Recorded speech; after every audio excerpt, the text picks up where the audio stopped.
Good morning. Morning, everyone. Welcome to another Wealth Coffee Chat. Good to see a few of the early birds already on and up and at it. Morning, Alison. Howdy, good to see you, mate. Tim. We've got Graham.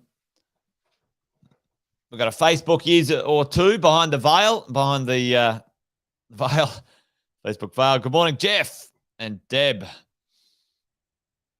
Hey, great to see everyone on this morning. Fabulous to have you here. Well, we got, I think we got Jimmy there. Yep, there we go. Jimmy, good to see you, mate. Thanks for joining another Wealth Coffee Chat while we're sort of warming up and getting things going. Most of you know this, but Jason Witten's my name, if you didn't already know. And thanks for coming along to another Wealth Coffee Chat where we try and sort out the fear from the fact when it comes to property investing. While we're having a bit of a coffee hit, a bit of a pick me up in the morning, get things going as we need to do each day. We catch up at about 10 past 8. So there you go. Today, I thought we might talk about some of the lessons we can learn from some of the most successful property investors in Australia. And the most successful property investor in Australia, I've talked about a few times. Who is that most successful property investor? Most of you should know this. Some of you know it. Morning, Luke. Good morning, mate. Howdy. Tell me in the chat, folks, who is this person in the top 5, actually, of the top, the wealthiest Australians in the top 200. Just came out, I think, on the weekend. Or might have been last week when it came to the Fin Review. And, hey, there's Christoph.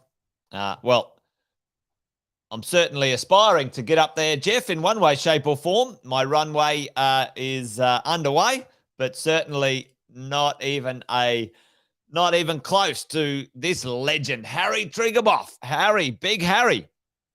And he's certainly an interesting character, that is for sure. What can we learn? What can we learn, folks, from Australia's most successful property investor? And there's a few things we can learn, which is awesome, which I think are worth understanding. So I thought we might talk through that this morning and have a little conversation when it comes to what can we learn from someone who certainly is very successful when it comes to property investing. Harry Triguboff, there he is. I think at the moment, if I was looking the other day, Harry, 89 years old, I think it is. Maybe someone can check that. 89 years old. Oh, hang on. The fat fingers. There we go. 89 years old. Oh, the good old. Let's try this. We'll do this. Give me 30 seconds. We've got some technical glitches here, folks. Some technical glitches in this morning. While we're going, someone should tell a joke or something. I've got that one down pat. All right. That's good. Yeah.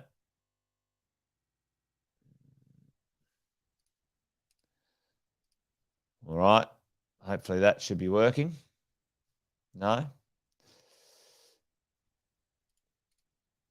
In a moment, we'll talk about Harry. Give me a second. All right. Hopefully, there we go. Got that one. Add the camera, and we're going to do the share screen. All right. Looks like we're away, folks. So let's have a look at Harry here and what's Harry got to teach us when it comes to, don't give up for sure, Tim, as we go along. So what's Harry done? He's in, I think, now close to 90 years old, 90. And there he is in position number 4. He's always been sort of in the last decade or more, well up there in the top, 20 wealthiest in Australia when it comes to property investing. But how does Harry invest? How does he invest? Because many of these other, top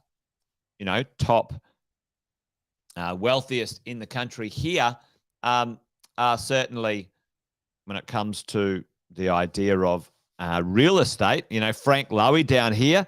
Frank is in, Westfields. Okay, Westfields. Okay, Westfield shopping centres. So that's related to property. Certainly when it comes to mining, which is a lot of the top 2, that's got to do with real estate, doesn't it? Or access to property, digging some dirt up.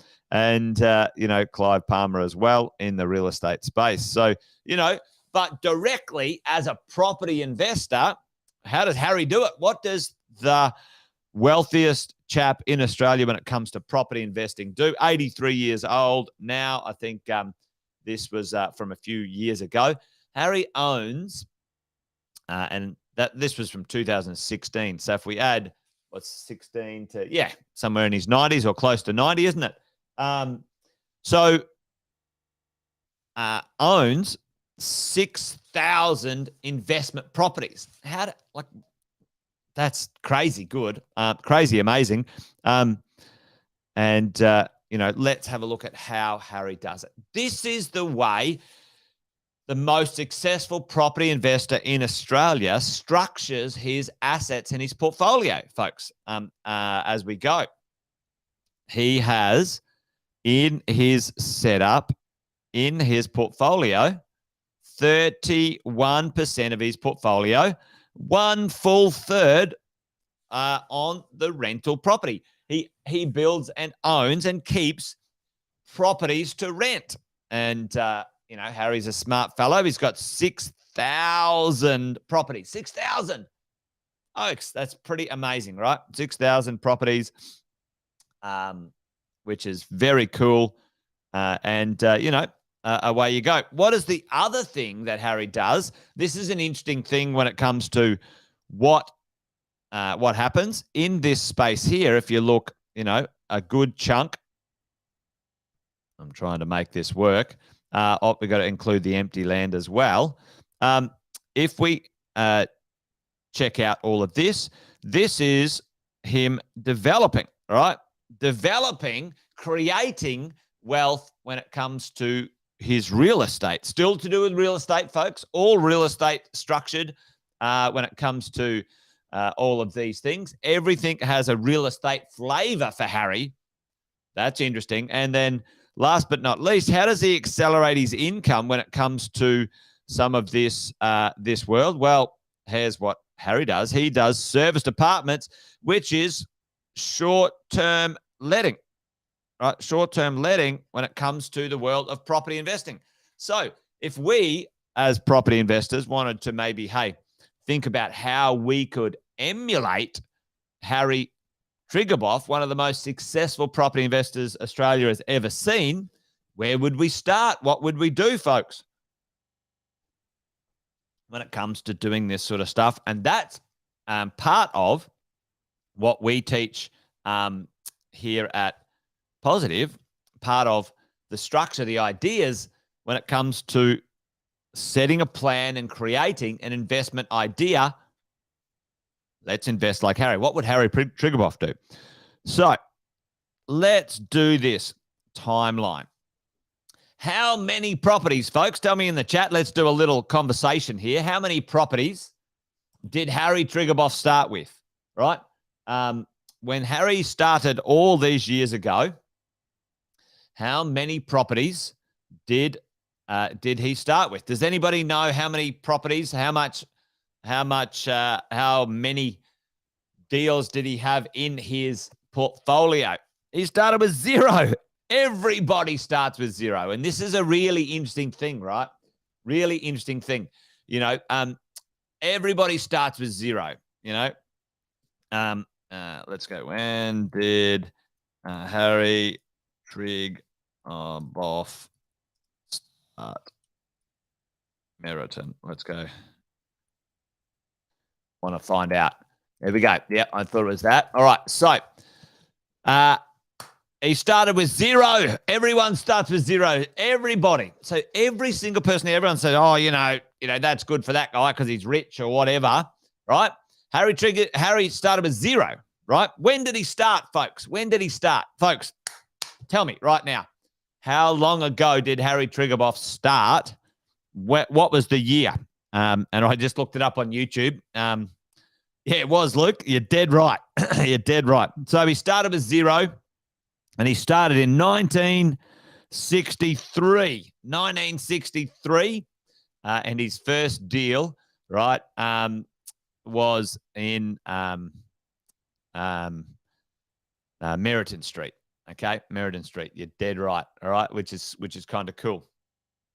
How old was he, folks? How old was he? Did he start when he was 5 years old? No, he started when he was 30 years old.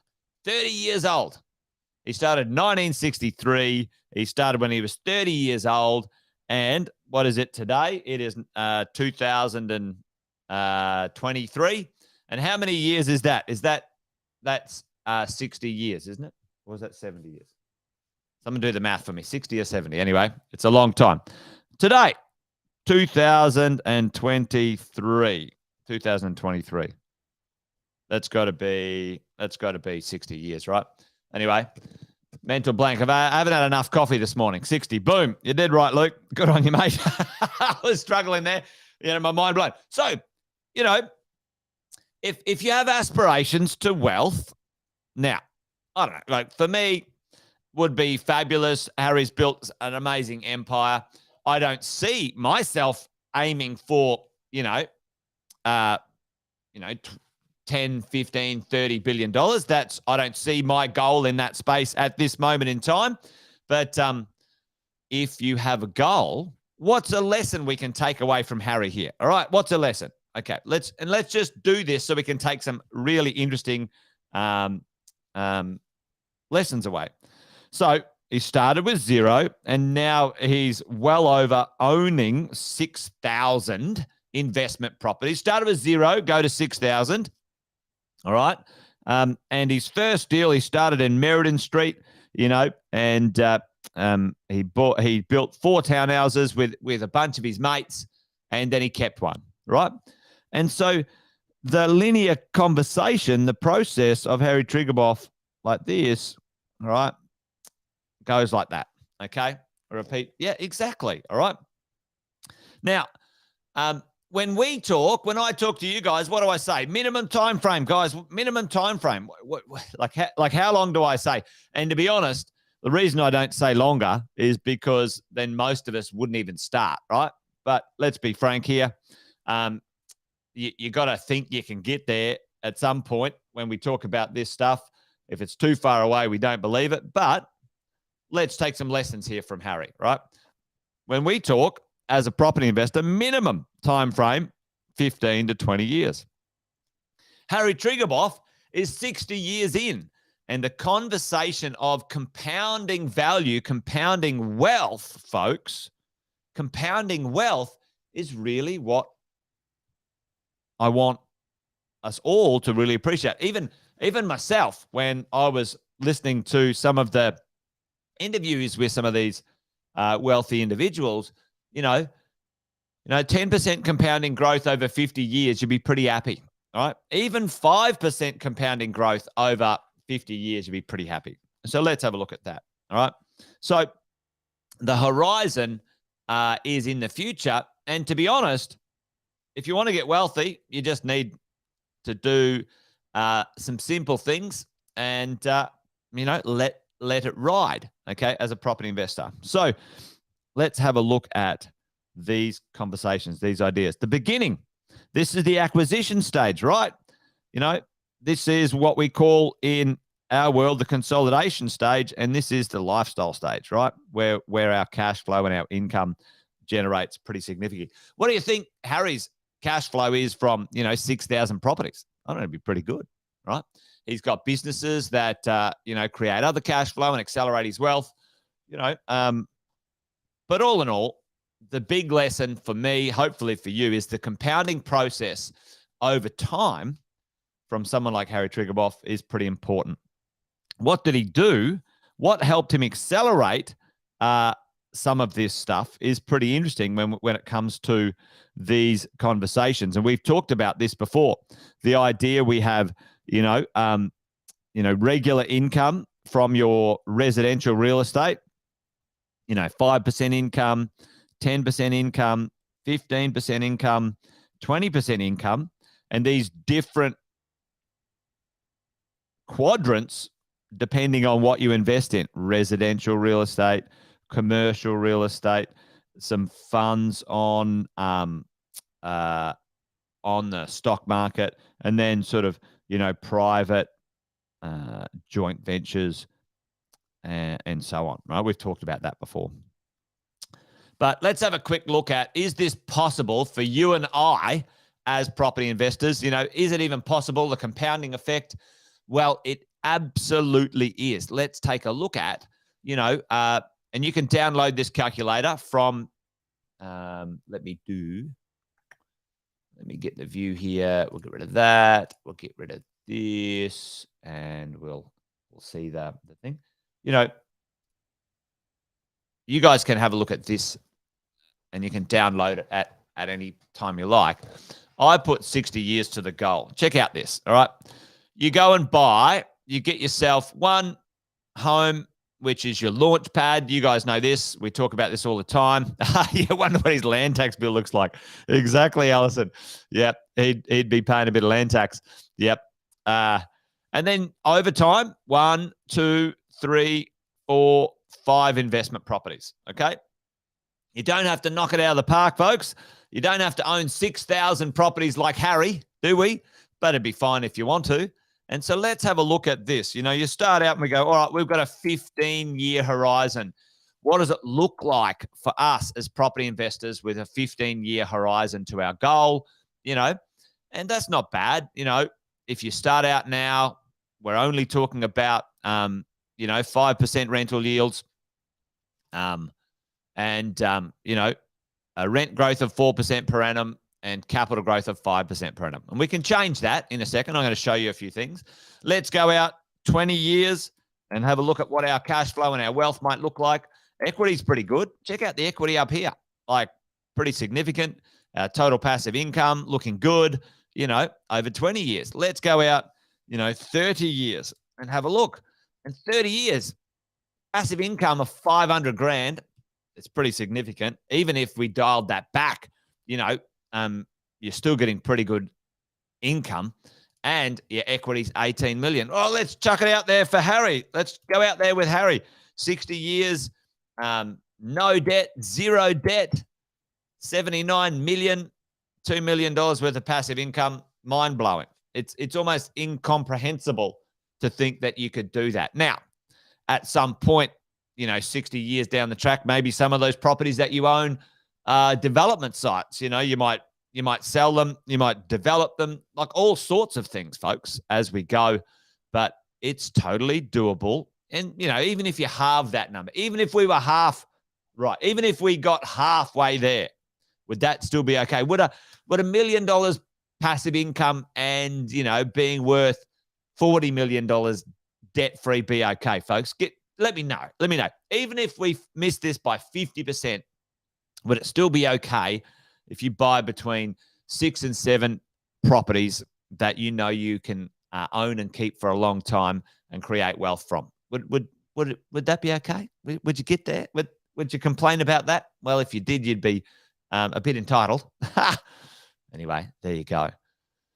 Yeah, be a good start. You did right, Mick. Be a good start. Yeah. So there you go. So, what's the lessons? What lesson can we take away from, Harry Triguboff, Australia's most successful property investor? Well, for me, the big lesson is time is the winner. Time is the one, right? Time's the one. Time's the one. He started at 30 and now he's 90. He picked a strategy. He stuck with that strategy the whole time. Buy some properties, keep some, create some equity. He accelerated it. He accelerated it through developing. That's fine. Maybe you do, maybe you don't. Your job brings extra income to your property portfolio, and you don't necessarily have to accelerate the income if you don't want to. That's fine. Don't do it if you don't need to. All right. There you go. Allison, there you go. Once you get things going, folks, yep. Once you get things going, once the momentum goes, once you've had one or two, market movements in your favor, the value starts to stretch out there. And, really, let's face it, it's probably more important not to do dumb things than it is to do semi-smart things, right? Once you've got a bit of dough, just don't do anything stupid. Anyway, there you go. Hopefully that made sense. Hopefully that makes sense. For me, it was quite an interesting bunch of articles to read, and it really changed, even changed my psychology, to be honest. I'm like, okay, don't be in such a rush and a hurry and put so much pressure on yourself. Take some time. But maybe that's something, as I'm getting a bit older, I'm maturing when it comes to my my enthusiasm for speed on this stuff. Anyway, there you go. All right, folks, that's it. I'm done. Wealth Coffee Chat, over and out. Over and out. Let's do another one tomorrow, huh? What do you think? Thanks, folks, for joining me today. Let's catch up tomorrow if you're up for it. Be cool to do that. Hang out, as always. Let me know if there's anything that you might want me to have a bit of a chat or a yarn about in the chat. I always read it afterwards. So make sure you leave me a little note as you go. But other than that, folks, we're done and dusted. Thanks for joining me today. Remember, this thing's a marathon, not a sprint, folks. Takes time to create that wealth that you want. Be patient. Be patient. Be like Harry. What would Harry do? I like that. I'm going to coin that phrase. What would Harry do? Harry would be patient. He'd keep moving forward, but be patient at the same time. Let's do that. All right, folks. Thanks for joining me today. Take care. Bye for now. See you tomorrow.